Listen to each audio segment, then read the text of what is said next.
Tu jau kādu laiku esi sajūtis, ka ir nepieciešams tavā dzīvē pārmaiņas. Un tu pat esi gatavs kaut ko darīt, bet varbūt nezini ko.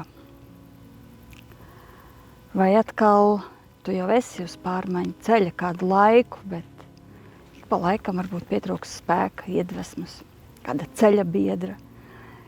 Tur, kur ir pārmaiņas un transformēšanās, tur ir svarīgi just kādu plecu blakus. Jebkurā gadījumā, vai šā, vai tā, ja tu esi uz pārmaiņu ceļa, tad ir iespējams pienācis īstais laiks satikties. Mums satikties. Un integratīvā pieeja kā ceļš, attīstības ceļš. Pieeja, kuras ietvaros ir izstrādāts dažādas metodas, spēles, kuras integrējot ģimenes dzīvē, tu vari piedzīvot pārmaiņas. Šodien stāv pie tavām durvīm un klauvē. Un tev tikai atliek atvērt. Daudzus gadus strādājot terapeitisku darbu kopā ar cilvēkiem, ejot cauri viņu grūtībām, kādiem varbūt grūti pārvaramiem strupceļiem, nereti nākas dzirdēt tādu patiesu dvēseles izsaucienu. Kas es esmu? Kas es esmu? Cilvēks, kurš ir pazaudējis šo iekšējo sajūtu, kontaktu ar savu iekšējo intuīciju, ir pazaudējis atbildi uz šo jautājumu. Kas es esmu? Ļoti cieši.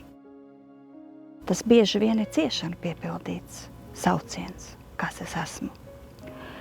Tādēļ šī pašapzināšanās un tās formēšana ir ļoti svarīgs uzdevums jau no bērnības. Un šodien integratīvā pieeja tev nes kādu spēli, kur mēs kopā ar bērniem spēlējam regulāri, ik gadu, tādā veidā formējot šo apzināšanos par savu identitāti, par to, kas es esmu. Un arī es tevi aicinu paspēlēt ģimenē un pavērot, ko tas atnes.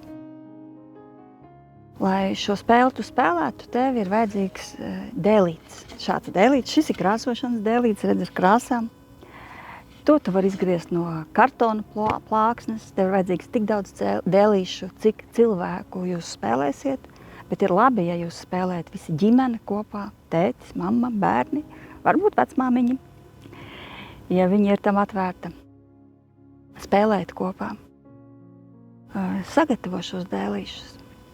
Sasauc savu ģimeni uz kādu spēļu brīdi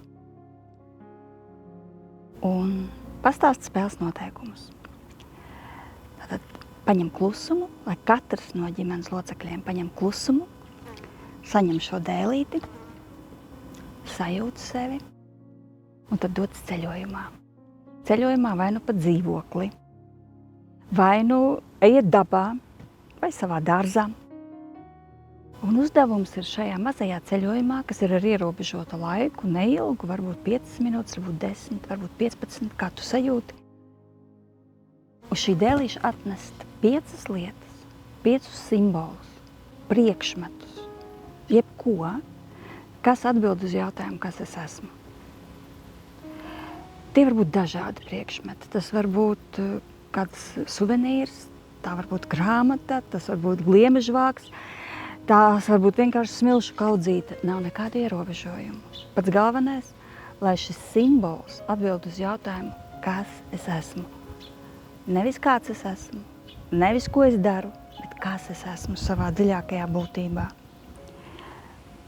Un tas ir vienalga, vai jūs staigājat klusumā pa dzīvokli, vai jūs dodaties dabā, meklēt šos 5 simbolus, vai jūs